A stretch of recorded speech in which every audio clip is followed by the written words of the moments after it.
वो राजा जो अपनी पालकी में कहार बनाकर बेगार माने श्रम करा रहा था बिना पैसा धन दिए, वो राजा को जब जड़ भरत ने बताया कि तुम किसको चूड़ चूड़ कर दोगे, किस पे कोड़ा बरसाओगे, तब वो कुछ समझ गया और नीचे उतरा और जड़ भरत ब्राह्मण देव से इस प्रकार से बोला। अध्याय 12 भागवत स्कंद 5। नमो नमः कारण विग्रहाय स्वरूप तुच्छीकृत विग्रहाय नमो अवधूत द्विज बंधुलिंग निगूढ़ नित्यानुभवाय तुभ्यम्। अर्थात बार बार नमन है प्रभु आपको, जगत उद्धारक रूप धरा। ब्रह्मलीन हो भूल गए हैं आप यह नश्वर भौतिक देह धरा। अवधूत रूप ब्राह्मण का वेश, छिपाया निज विज्ञान घना। अंतर में नित्यानंद भरा, चरणों में शीश झुका मेरा। जरामयार्तस्य यथा गदं सत् निदागदग्धस्य यथा हिमाम्भा। उदेयमाना हि विदष्टदृष्टेर्ब्रह्मन् वचस्ते अमृतमौषधम्।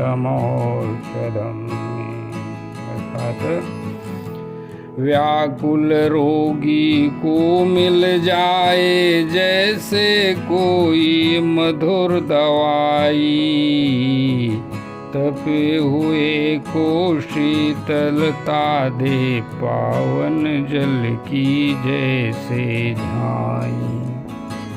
देह अहंकार रूपी सर्प ने मेरी बुद्धि को डस लिया, मेरी बुद्धि को डस डाला। अमृत सम पावन बचन आपके, हर ले मोह का ये जाला। तस्माद् भवन्तं मम संशयार्थं पृच्छामि पश्चादधुना सुबोधम्। अध्यात्मयोगग्रथितं तोक्तम् आख्यायि कौतूहलचेतसो मे। अर्थात मन के संशय सब मिटाऊंगा, पूछूंगा मैं बाद में स्वामी। पहले कर दो सरल उसे जो ज्ञान कहा है अंतर्यामी। अध्यात्म योग से गुम्फित हो जो उपदेश दिया है आपने गहरा, उसे सुनने को व्याकुल है मन, कौतूहल ने आकर घेरा।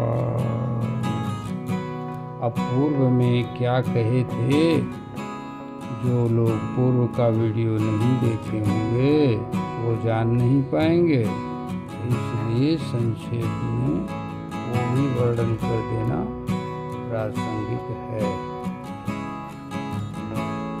उन्होंने कहा था कि मन बड़ा बलवान शत्रु है और वो जब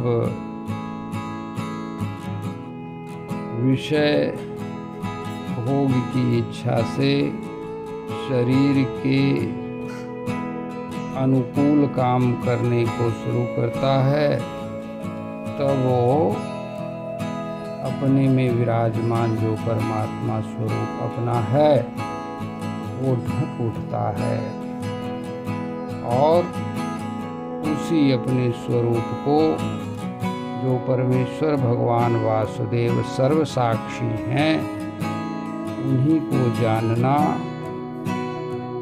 वास्तविक स्वरूप का ज्ञान है और वही परमार्थ है, वही वास्तविक स्वार्थ भी है।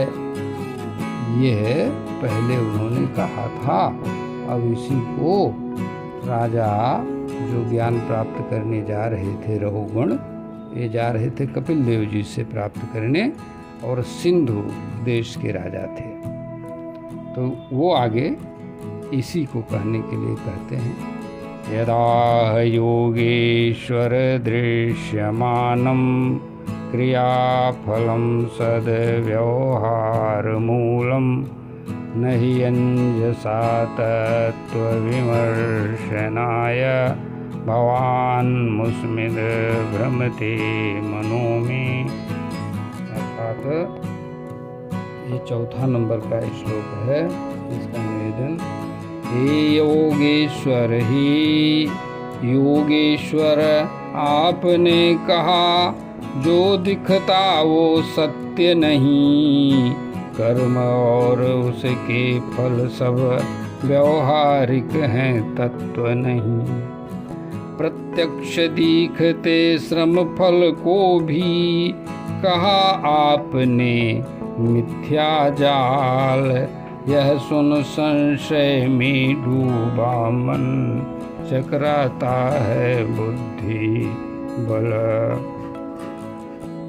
तब ब्राह्मण देवता जो जड़भरत नाम से भी जाने जा रहे हैं, जो पूर्व में भारतवर्ष के राजा थे पूर्व जन्म में, वो बोलते हैं, अयं जनो नाम चलन पृथिव्यां, यह पार्थिव पार्थिव कस्य हेतोः, तस्यापि चाङ्घ्रोरधिगुल्फजङ्घा, जानोर्मध्योरशिरोधरांसाः। हे पृथ्वीपति सुनो ध्यान से, मिट्टी का यह बना शरीर नाम मनुष्य धरा, पृथ्वी पर चलता जैसे बहे समीर, पैरों के ऊपर टखने हैं पिंडली जांघ और कटिभाग, वक्ष गला और शीश टिके हैं, मिट्टी का ही सब अनुराग, मिट्टी का ही सब अनुराग। आगे, हरियंसे धिदार्वी शिविकाचयस्यां, सौवीरराजेत्यपदेशयास्ते, यस्मिन् भवान् रूढनिजाभिमानो, राजास्मि सिन्धुश्रुतिदुर्मदान्धः। और अरे कंधे पर जिसके पाल की, वह तो मिट्टी का विकार, सौवीर राम सौवीर राज नाम पड़ गया, व्यवहारों का है विस्तार। मैं सिंधु देश का राजा हूँ, इस झूठे मद में अंधे हुए, अज्ञान हम में डूब कर तुम सत्य बोध से विमुख हुए। श्लोक 7, शोच्यानिमास्त्वम् अधिकष्टदीनान्, विष्टया निगृह्णन्निर अनुग्रहोऽसि, जनस्य गोप्तास्मि विकात्मानो, न शोभसे वृद्ध सभासु दृष्ट। और कहते हैं, इन दीन दुखी लाचारों को, जो जिनसे वो अपना भार ढुला रहे थे, उन कहारों के विषय में कहते हैं, इन दीन दुखी लाचारों को बेगार में तुमने पकड़ लिया, निर्दयी बने तुम रक्षक से, बलपूर्वक इनको जकड़ लिया। मैं पालक हूँ इस जनता का, गाल बजाना ठीक नहीं, विद्वान जनों की सभा बीच यह धृष्ट आचरण ठीक नहीं। आगे कहते हैं, यथा चितावेव चराचरस्य विदाम निष्ठां प्रभवं च नित्यं, तन्नामतो अन्यद व्यवहारमूलं, निरूप्यतां सत्क्रिययानुमेयम्। अर्थात उपजे जब इस पृथ्वी से ही, अंत इसी में होना है, चर और अचर का मूल यही, फिर क्या पाना क्या खोना है। ये अलग अलग जो नाम धरे, बस व्यवहारिक यह माया है, क्रिया रूप में दिख रही इस मिथ्या जग की छाया है। एवं निरुक्तम चिति शब्द वृत्तम, सन्निध आनात् परमाणो ये, अविद्यया मनसा कल्पितास्ते, येषां समूहेन कृतो विशेषः। पृथ्वी शब्द भी सत्य नहीं, परमाणुओं का ही खेल यहाँ, जो सूक्ष्म रूप में लीन रहे, अज्ञान से होता मेल यहाँ। मन की अविद्या से मिलकर यह रूप अनोखा धार लिया, परमाणुओं के ही समूहों ने घट घट रूप विस्तार किया। 10 नंबर श्लोक निवेदन। एवं कृशम स्थूलम अणो बृहद यद असच्च सजीवं जीव मन्यता द्रव्य स्वभाव आशय काल कर्म नाम्ना जयाविकृतं द्वितीयम्। अर्थात कोई पतला कोई मोटा है, कोई छोटा कोई बड़ा हुआ, कोई विशाल हुआ, कोई चेतन है कोई जड़ है, यह सब माया जाल हुआ। द्रव्य स्वभाव संस्कार समय और कर्मों का जो चक्र चला, हरि माया ने ही रच डाला यह द्वैत जगत का रूप भला, यह द्वैत जगत का रूप भला। 11 ज्ञानं विशुद्धं परमार्थ एकम् अन्तरं तो वही ब्रह्म सत्यं प्रत्यक् प्रशान्तं भगवच्च शब्द संज्ञं यद् वासुदेवं कवयो वदन्ति। कवि माने विद्वान लोग क्या कहते हैं, ये सुनो। वह ज्ञान विशुद्ध परमार्थ रूप जो भेद रहित परिपूर्ण सदा, भीतर बाहर जो एक सत्य वह ब्रह्म सनातन सदा रहा। अति शांत आत्मस्वरूप वही भगवान जिसे सब गाते हैं, जो वासुदेव हैं घट घट में ज्ञानी जन उनको पाते हैं, ज्ञानी जन उनको ध्याते हैं। 12 नंबर श्लोक का निवेदन। रहो गणै तत्तपसा नयाति न चेज्जयानिर्पणाद् गृहाद्वा न छन्दसा नैव जलाग्निसूर्यैर्विना महत्पादरजो अभिषेकम्। 13 गण यह परम ज्ञान तप करने से न आता है, न ज्ञान दान गृहस्थ धर्म और वेदों से न पाया जाता है। अरे जल अग्नि और सूर्योपासना से यह भेद यह बोध कभी ना जग सके, यह बोध कभी ना जाग सके, जब तक संतों की चरण धूल मस्तक पर आकर न लाग सके। श्री राम जय जय राम। अच्छा देखिए, सब लोग विद्वान ही हैं आप लोग। भगवान श्री रामचंद्र जी वो बहुत बड़े तत्ववेत्ता थे और उनके माननीय ससुर जी जनक जी ये तो उस समय के सर्वश्रेष्ठ और आज तक के सर्वश्रेष्ठ ज्ञानी राजर्षि माने जाते हैं। तो वे भगवान श्री रामचंद्र जी जब कहीं भी चलते हैं तो क्या करते हैं? विप्र चरण पंकज सिरनावा, और क्या कहते हैं? कवच अभेद विप्र गुरु पूजा, यही सम विजय उपाय न दूजा। श्री राम जय राम जय जय राम। तो यह एक संकेत के अर्थ में निवेदन किया। आगे देखते हैं श्लोक संख्या 13।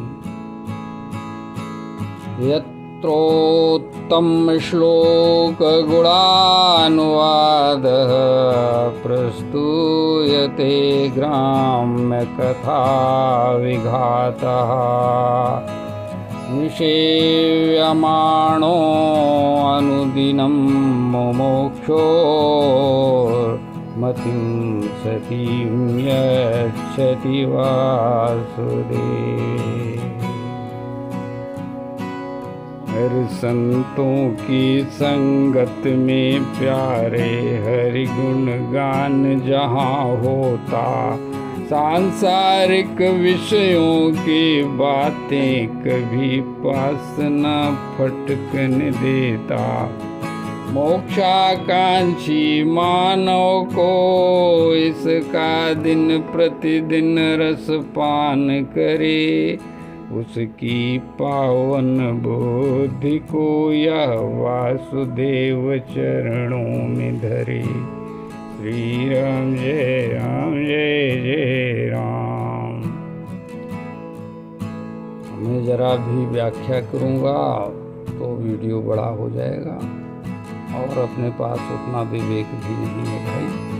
इसीलिए ऋषि मुनियों महात्माओं से और भगवान के भक्तों से मैं भी सुनता रहता हूँ, परंतु भगवान की प्रेरणा से यहाँ अपनी वाणी को पवित्र करने के लिए थोड़ा निवेदन हो जा रहा है। आगे 14वां श्लोक। अहम पुरा भरतो नाम राजा, विमुक्त दृष्ट श्रुत संग बंध, आराधनम भगवत ईयमानो, मृगो भवम मृग संगाधतार्थ। कहते हैं जड़ भरत ब्राह्मण जी कि पूर्व जन्म में भरत नाम का मैं ही एकमात्र राजा, और मैं ही एकमात्र राजा था। लोक परलोक की माया सब नाता मैंने तोड़ दिया था। प्रभु की आराधना में डूबा पर मृग मोह ने आ घेरा, आसक्ति के कारण अगले जन्म में बना मैं मृग चेरा। 15वां नंबर का निवेदन। सा माम स्मृतिर्मृगदेहे, वीर कृष्णार्चन प्रभवानो जहाति अथोऽहं जनसंगाद संगो विशंकमानो विवितश्चरामि। अर्थात हे वीर कृष्ण, पूजा के फल से वह स्मृति मिटने ना पाई। मृग के उस छोटे से तन में पूर्व जन्म की भी शुद्धि आई। इसलिए अब जन संसर्गों से डर कर दूर ही रहता हूँ। बिना जताए निज स्वरूप को इस जग में मैं विचरता हूँ, इस जग में विचरता हूँ। 16 और इस अध्याय का अंतिम श्लोक इस प्रकार है।